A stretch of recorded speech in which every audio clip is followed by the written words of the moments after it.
Good morning to you. It is Thursday, December 29th. I'm Abby Huntsman for Ainsley Earhart. This morning, we begin with a Fox News alert. An Army helicopter crashes, killing 2 service members. Their chopper crashing right into the water 25 miles south of Houston, Texas. We've got the breaking details in just moments. And a war of words doesn't do it justice. Secretary of State John Kerry delivering a blistering attack against Israel, and Israel firing back. If the choice is one state, Israel can either be Jewish or democratic. It cannot be both. Secretary Kerry paid lip service to the unremitting campaign of terrorism that has been waged by the Palestinians. That is just the beginning. Much more to talk about. And Charlie Sheen just unleashed himself on the president-elect, now wishing, not making this up, death upon Donald Trump. Imagine if someone did that to Hillary Clinton or President Obama. Think the media would be outraged? Mornings are better with friends.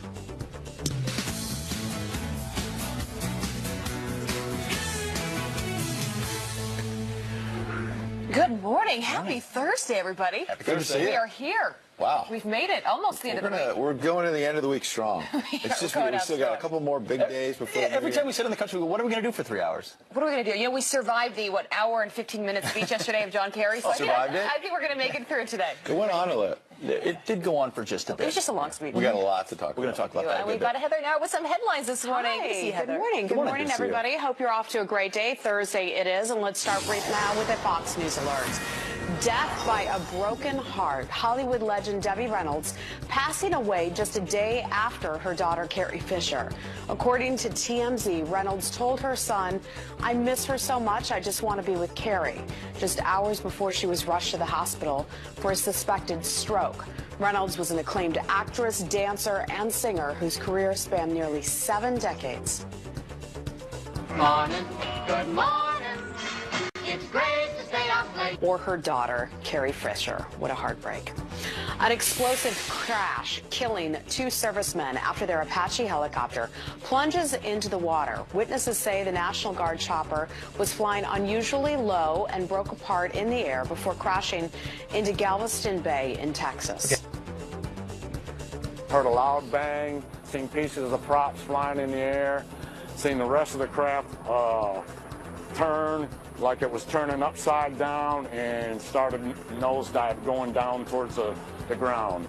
Goodness. Military officials say the unidentified soldiers were conducting a routine flight when their aircraft crashed. Divers jumping into the water to recover the bodies. It's not clear what caused that crash, but we are praying for those families this morning in Texas. A parting shot for Russian President Vladimir Putin. President Obama set to announce sanctions against Russia as soon as today over its alleged interference in the 2016 election. Like, this is one of those Critics Friday slamming night, the like, let's play president poker, for his but everyone gets so-called weakness when it comes to Moscow, insisting an iron fist is the only way to stop Russian meddling. Vladimir Putin is a thug and a bully and a murderer. He understands strength, and that's all that he understands. And we're still the strongest nation on earth. We just have to do it right. Well, Russia is still denying all those accusations, promising sanctions of its own against Washington. We'll follow that story throughout the day.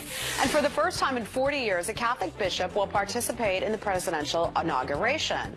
The Archbishop of New York, Timothy Cardinal Dolan, one of 6 faith leaders taking part in next month's swearing in of President-elect Donald Trump. Brian Kilmeade taking a holy stroll with the Cardinal just last week.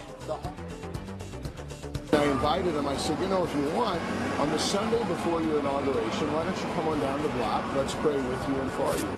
Well, the Cardinal will be reading from Scripture and giving the invocation at the January 20th ceremony in Washington, D.C. And those are your headlines. He is such a great person to ask to do that. Brian Kilmeade really is. Oh, yes, actually, Cardinal Dolan. I'm talking about Cardinal Dolan. We love both of them. We do. Thank you, Heather. Wisconsin. Yes.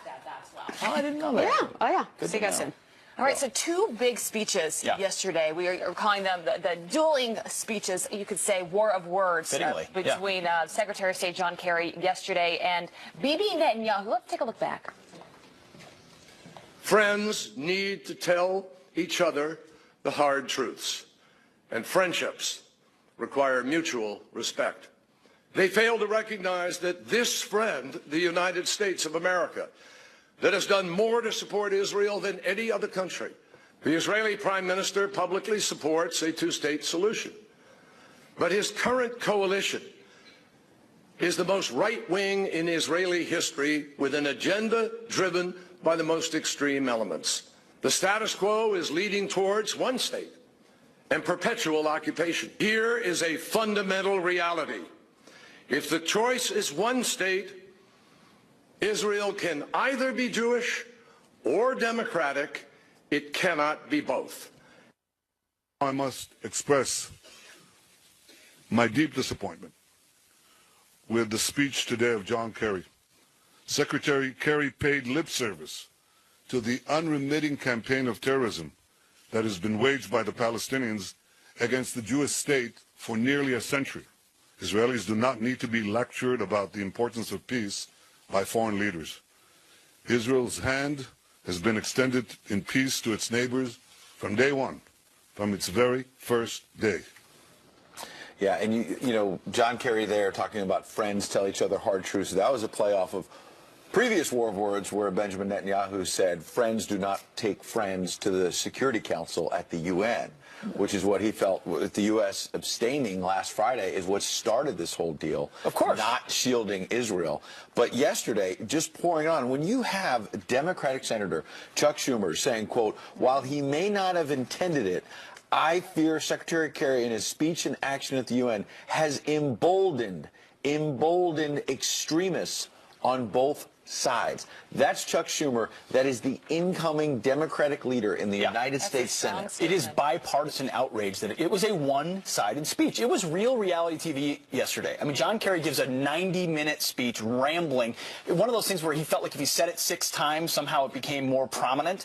And then or 16 times. Or 16 times. Bibi Netanyahu came out right after it. It's almost as if he knew exactly what John Kerry was going to say, which is effectively a condemnation of Israel. I mean, I think we've got the stats of what was mentioned during John Kerry's speech. There was 1 mention of Iran, 1 of Hezbollah, 4 of Hamas, 7 of terrorism.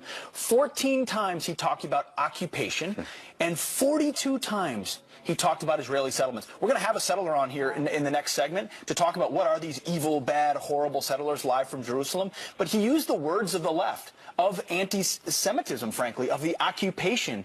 It's offensive. And Bibi Netanyahu, I think, had a great question. How do you make peace with someone who rejects your very existence? Well, I think How that's do you the do that? most important point of this conversation. How do you even come together? How do you even have conversations? And also something that Netanyahu said in the speech was that President Obama and his administration over the past 8 years kept telling them over and over and over again, we're going to work together. We're going to have these conversations. So for them, this sort of came out of nowhere, even though I think this was, as they said, they've got real proof this was pre-orchestrated. This was planned behind the scenes. Netanyahu said that yesterday in his speech. But what I found interesting was just a new chapter beginning. And we mentioned this yesterday, maybe a real backlash that could happen after this and look who has to pick up the pieces. It's Donald Trump, the president-elect. Now, Bibi Netanyahu praised Donald Trump, and Donald Trump was on Twitter yesterday saying, among other things, we cannot continue to let Israel be treated with such total disdain and disrespect. They used to have a great friend in the U.S., but not anymore. The beginning of the end was the horrible Iran deal, and now this UN, exclamation point. Stay strong, Israel. January 20th is fast approaching. So, you know, look, Netanyahu then also added, President-elect Trump, thank you for your warm friendship and your clear-cut support for Israel. So, look, they're on the same page, but this is going to be a heavy lift to sort of pick up the pieces from what the Obama administration has done. Absolutely, and a lot of people are reporting that behind the scenes, this is just finally the private position of the Obama administration coming into public. And they've always been sort of badgering Israel to say, hey, your settlements are the impediment to peace. But the moral equivalence there is what's really offensive. So settlements are equivalent to suicide bombers. I mean, if you're dealing with an ideology that still teaches in their schools that Jews should be killed, Hamas and Hezbollah. The Washington Post today, I think, is editorializing that the Obama administration is on the right side of history here, despite what you just said. Sure, so you've got but I'm saying you've got the mainstream media saying saying this is the right way to go. Yesterday was the last gasp of the two-state solution and the mainstream media believing that somehow this fantasy peace that they hope would exist will exist. You need a partner on the other side. Hasn't existed for a long time for Israel. So there's a new reality, and Donald Trump, I think, is about to usher that in. Yeah, the Obama administration, they think this is all about their legacy. We will look back and think this was a strong 8 years for them. But you listened to what John Kerry said yesterday. He kept saying over and over again, we've got a great relationship with Israel. Things have been wonderful over the past 8 years. Is anybody buying it anymore? And then you listen to Netanyahu and you're thinking, where's the disconnect? Because that is not how they're feeling. It's almost like, well, I've been a good friend. Well, no, you haven't. The disconnect is rhetoric versus reality, right? I mean, if our Congress is talking about cutting off funding to the UN because of what was just done, that's a demonstration of how far we've fallen. Yes, we provide a lot of military funding to Israel, but that's a reflection of Congress more so than it is necessarily President Obama. So a lot on the foreign policy plate for the president-elect as he gets ready to come to power. But meanwhile, he's not slowing down and making these big economic deals that could help us here at home. Announcing yesterday down in Florida, 8,000 more jobs from Sprint, all kinds of action down there, Abby. Yeah, here's what he said about that yesterday. I was just called by the head people at Sprint, and they're going to be bringing 5,000 jobs back to the United States. They're taking them from other countries. They're bringing them back to the United States. And also OneWeb, a new company, is going to be hiring 3,000 people. So that's very exciting. Well, this comes at an interesting time because you look at consumer confidence. It's now at the highest point since before the recession, right? Since 2001. Way before, since 2001. And then you've got the Dow edging closer and closer to 20,000. It hasn't quite gotten there yet. I'm certainly not saying that's because of the election of Donald Trump, but Donald Trump. He will say that. He will say it. He'll say it for everyone. But I think, look, presidents have to deal with the bad news when they come to office, and so now you're dealing with Mideast peace process that's in tatters, as we've been talking about, and you're going to have to deal with that, like it or not. You've got to figure out how to go forward. But sometimes good news comes in. You're the recipient of it, and look, he's trying to build on it. He's not just sitting around saying, okay, we've already got, the economy's starting to really kind of hum here. This is good. He's trying to get more deals and get this going. On election night, the futures market was down 700 points immediately, right? Reaction to the uncertainty of Donald Trump. But the last 1,000 points of the Dow, I mean, that is a Donald Trump bullish market saying, hey, we think what he's going to bring in is going to improve the economy. And when you hear more news like this, quick wins is what they call them, that's great. I mean, it does instill confidence. Consumer confidence really matters because if the consumer believes in the future, that's more important almost than the stock market. And you know what he's doing, I think, that really is making a difference? He's having actual conversations, whether it's on the phone, whether it's in person, one-on-one. That's how you make deals. That's how you figure out how to move forward. You know what he's also doing? He did write a book about that. Getting us tired of winning. Kind of knows better. He's also getting us tired. Are you tired? You're just getting tired. You came in, you looked a little tired, and I didn't know why, but now I do. All this winning. Remember he said in the campaign, all this winning. We're going to get tired of this winning. There's been a couple You're of those. making Ed Henry tired, Mr. But you know what? He also said, sorry, Ed, we just got to keep winning. We got it, no matter what. You're going to say some people just can't handle it. So we found out. All right, more to come on the show. No Clinton support, no service. That restaurant owner who banned Trump voters is now speaking out for the very first time. So does he regret it? We are going to play that tape. I hope he does. And what happens when a pint-sized basketball player goes one-on-one with an overconfident stranger in the middle of the street? Whoa! Those are some handles right there. I love that. They call it. Oh, she. He can take you even. They broke her down. They broke her down. Uh-oh. Yep. That's awesome.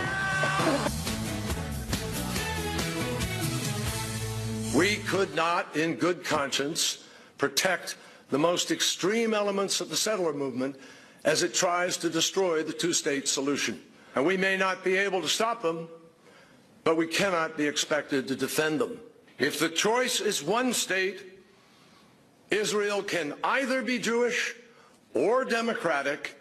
It cannot be both. Attacking an ally, Secretary Kerry delivering a blistering speech yesterday against Israel following that recent UN vote on Israel's settlements. So, what are Israelis living in those settlements thinking this morning about that speech? Well, Daniel Luria is one of them. He joins us live now from Jerusalem. Daniel, thank you very much for joining us this morning. Appreciate your time. Good morning. You live in East Jerusalem. You live in a place that Secretary Kerry calls occupied, that the UN says is occupied territory. Tell us what it's like to live there. Tell us what Israelis are feeling this morning.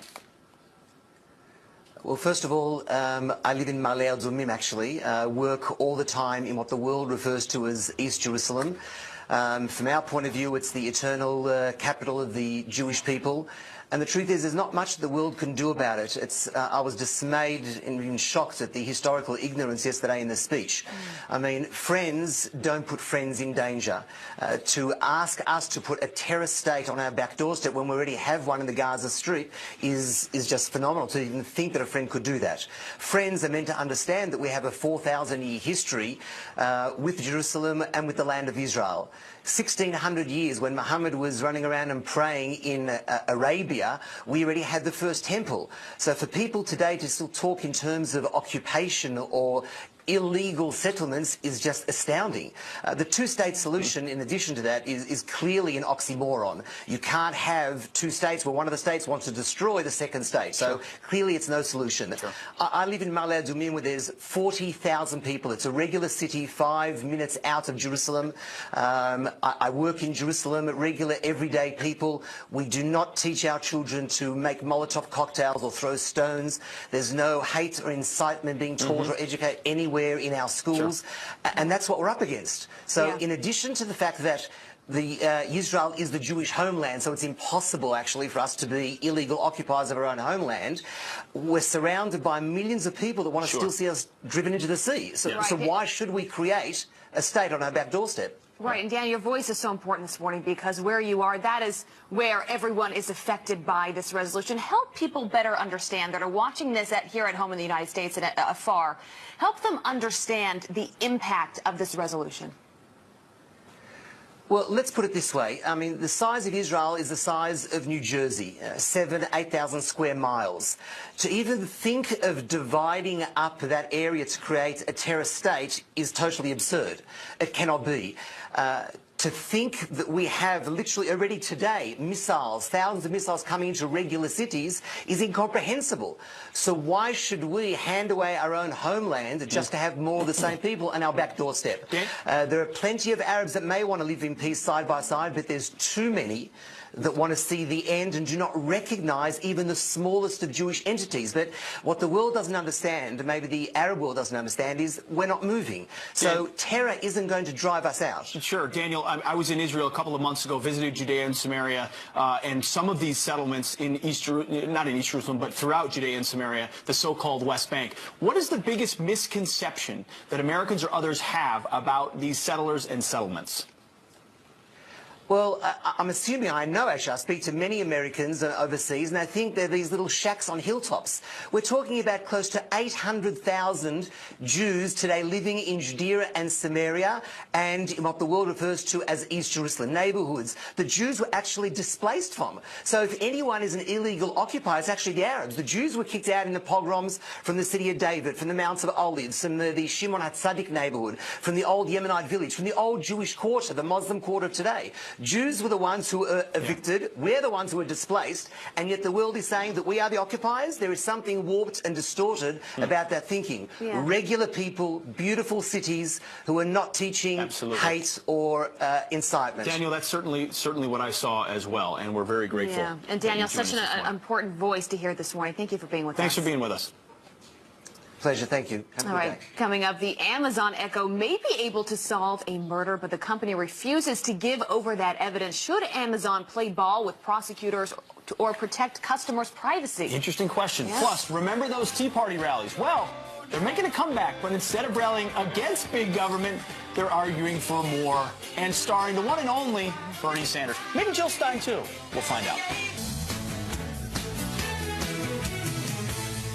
Good morning again. Time for a quick look at your headlines. The Dems are looking right in forming their own Tea Party. Senator Bernie Sanders supporters using the party blueprint to help mold the future of the Democratic Party and fight the president-elect's proposed agenda. Progressives say they learned from the success of the right this election and past failures of Occupy Wall Street. And Hillary's out of the woods. The former Democratic nominee seen eating breakfast alone at a resort in upstate New York, looking a bit down maybe. Clinton has largely stayed out of the public eye following her crushing loss, except for those hiking snapshots in Chappaqua. Abby? All right, thank you, Ed. So it is one of the hottest holiday gifts of the season. Alexa, what's on the calendar today? You have 12 events scheduled.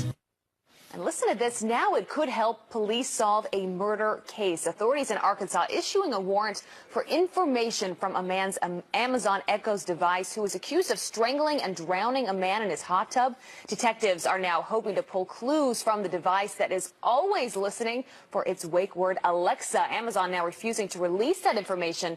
The question now, though, should it? Here to debate, attorney and former prosecutor Elliot Feelig and criminal defense attorney Jonna Spilborg. Good morning, both of you. Good morning. Welcome to the future. My goodness, right? So I just got Alexa. Amazing how much she can hear, how many questions she can answer. I'm going to start with you, Elliot, because you both have different perspectives on this. You say Amazon should hand over this information. Why? Look, absolutely. The more evidence, the better. We know a homicide occurred in this home. We know this device is capable of recording audio. So that means, to me, there's probable cause to believe that the device contains evidence relating to a crime. That means the constitutional standard for probable cause is met. So while I don't blame Amazon for saying we need to see a warrant, if I'm a prosecutor, I'm seeking that warrant. If I'm a judge, I'm signing that warrant.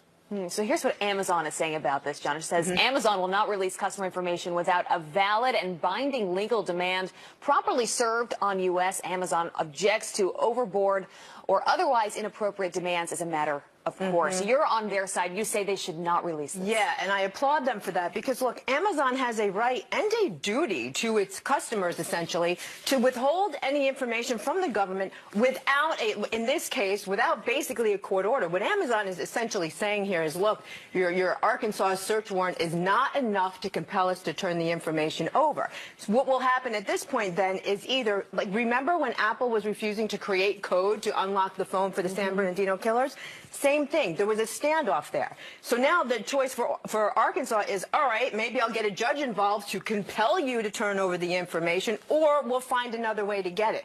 But I think one of the most important points here is Alexa's not going to solve this crime. She's not going to say it was Colonel Mustard in the kitchen with the candlestick. That's not going to happen. She doesn't record full-on conversations. So what information are they actually going to get, and how valuable will it be? Well, that's the other big question here, because we don't know. Maybe there could be something on Alexa, because once you say her name, once you say, Alexa, what's the weather today, it starts recording, right? They can hear your voice. Maybe there is something, and potentially could be the only evidence they might have. Sure. I mean, anytime you seek a search warrant, there's an element of speculation because you don't know what could be in the home or in the device or in the car you're looking to search. So you always speculate a little bit. But look, this could actually help the defense because theoretically, maybe it's just as evidence can point the finger at someone, evidence can also exonerate someone. And if it turns up nothing, as you suspect it might, the defense lawyer can get up a trial and say, hey, look, folks, they seized all my client's devices. They seized this Alexa. It turned up nothing. That's a reason to find my client not guilty.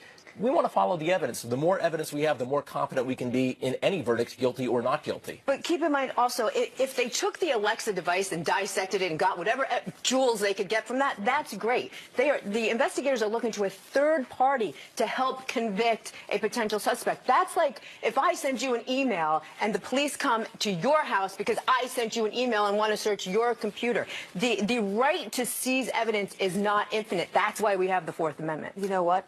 I have a feeling this will be the first of many, many debates. With Alexa and so many other devices out there. But we live in that world Thanks now. for breaking this down. Will be interesting to see how all this plays out. All right, coming up, the deadline is months away, but now is the time to shrink your tax bill. Chris Hogan has the best financial advice money can buy, and he's answering your questions next.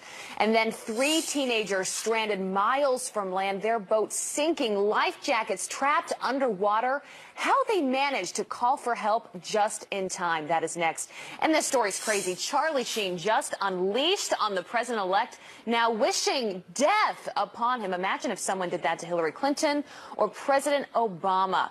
We're going to debate that. But first, happy birthday to our friend, Jon Voight. He is 78 years old today. Happy birthday. There was so much in that 1-minute soundbite. Oh, my God. I can't even, the dude part, I mean, you know, look, it's amusing, but Charlie Sheen has been a mess for a long time, and now he goes on social media last night after the death, sadly, of Debbie Reynolds. Her daughter had just died, Carrie Fisher. Within 24 hours, she has a stroke and dies. There's been all this talk about celebrity deaths this year. It's been a tough Prince, year. and David Bowie, and George Michael. And so what does Charlie Sheen do? He goes after Donald Trump and wishes that he dies Yeah, next. Ed, look what he tweeted. He tweeted this after you said the deaths of Debbie Reynolds and Carrie Fisher, saying, "Dear God, Trump next, please!" Exclamation point. Trump next, please. Trump next, please. Goes on and on and on and on. Just imagine, I mean, the nice way to look through a lot of these things is just to flip it and say, imagine if that was tweeted about Barack Obama or Hillary Clinton or anyone else. He would be accused of sexism or racism or any other ism, but in this particular case, it's okay because it's Donald Trump. I can't imagine he's well. How does anyone in their right mind sit there and think this is okay to tweet? Right, and he went on that apology tour where he admitted he had HIV and his drug problem and everything else. There's and he was more looking for behind that sympathy. tweet, I think. Sure, but people and sympathy was given to him. And sympathy was given to him. Right, and now you've got to do this. Come on, it's just so ridiculous, absurd. No, I think it's because the left lives in an alternate universe where it's okay to say these types of things, call Trump supporters Nazis or whatever. Donald Trump has this little caveat that they can say whatever they want about him, but everyone else you can't. Yeah. I really think it's like a little hiccup in the brain. You know, when we talk about division in this country, it's coming from tweets like that. You think Sheen is mad that he started the winning thing and then Donald Trump took it away? Because now he's saying you're going to get tired of winning. It's like a copyright thing. You feel like I started the winning thing. Winning chicken dinner. Winning. Winning. You know who's always winning for us? Always winning. Heather Nauert, who we always love. Good morning. I just like his use of the word warlock. I mean, when do you ever hear about warlock? You're right. It's an underused word. Yeah, it is. Yes. Get it into headlines. Instead of the axis of evil, let's talk about the axis of warlock. Yeah. Right? Yeah. Okay. All right. Good morning, everybody. I got a couple of quick headlines to bring you right now. 3 teens lucky to be alive this morning. After a harrowing ordeal while vacationing near the Florida Keys, the boys forced to climb on top of their rental boat after it started taking on water and capsized. This was about 2 miles off the coast. Their life jackets trapped underneath, but the quick-thinking teens managing to keep their phones above the water. They got a signal and called 911. Crews finding them just before sunset. Wow. And a disturbing new report revealing corruption at the U.S.-Mexico border. Federal agents taking millions of dollars to let drugs and illegal immigrants into the United States. This, according to the New York Times. In one case, an agent approved a citizenship application in exchange for 100 egg rolls. Yeah, that's right, the food. Well, the report shows nearly 200 employees have pocketed nearly $15 million in bribes over the past 10 years. What an explosive report. And the restaurant owner sparking outrage for this anti-Trump sign, now changing his tune, saying it wasn't meant to offend people. It wouldn't be offensive. I'd just be more like, oh, there's a heads up. Thanks for the info, man. It was a reaction to the election. I wasn't sour grapes because I didn't vote. Yeah, that's right, man. I didn't vote anyway. Well, you heard that right. The guy didn't vote. The owner plastering this bright yellow handwritten sign on the front door of Cafe 8.5 in Honolulu. It reads, "If you voted for Trump, you cannot eat here. No Nazis." Really? Well, soon after posting it, Trump supporters nationwide bit back, but the owner says he doesn't regret it, even though he took down that sign. Nazis, really. So what happens when you try to go one-on-one with a basketball prodigy on the streets of New York City? Watch this.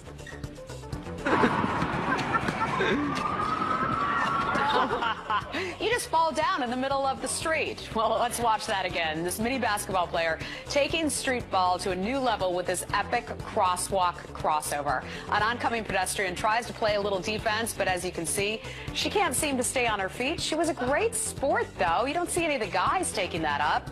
Good job, lady. She later posted on Twitter, "My ankles were destroyed," which in basketball world means, yeah, I got schooled. Nice. Ed, Henry, you're a big basketball fan. Would you have taken on that kid in the crosswalk? You know, I would have tried, and he would have beaten me as well. I probably would have done as badly. I probably would have fallen on my face. It reminded me of Carmelo Anthony. He doesn't play defense. He scores like 30 or 40 points and never plays defense for the Knicks. That's why they lose a lot. But I got to go back to the restaurant owner. He didn't even vote. He's mad at Donald Trump. Yeah, but he didn't vote. Wake up, Jill. Jill Stein is waking up to that right now. It's like, I missed that guy. That's true. Man. Thank you, Heather.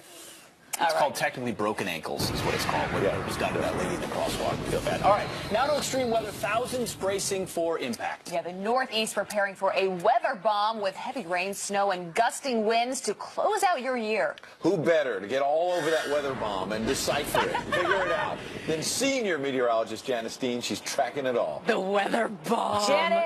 Sort of like of the polar vortex. Yes, there's something called bombogenesis, which is what this storm is going to do as it rapidly intensifies off the coast. We call it a nor'easter. But tonight and tomorrow, that's when we're going to see the really gusty winds, and it's going to intensify, and that's why they call it a weather bomb.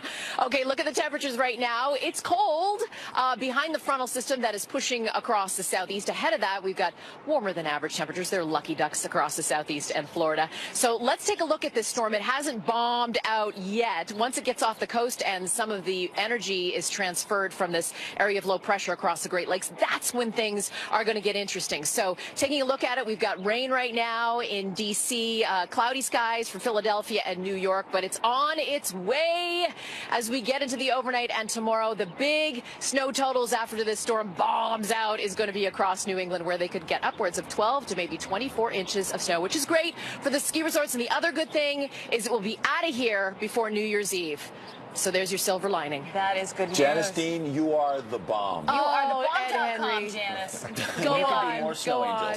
Yes. No, that's it. That's all. That's it.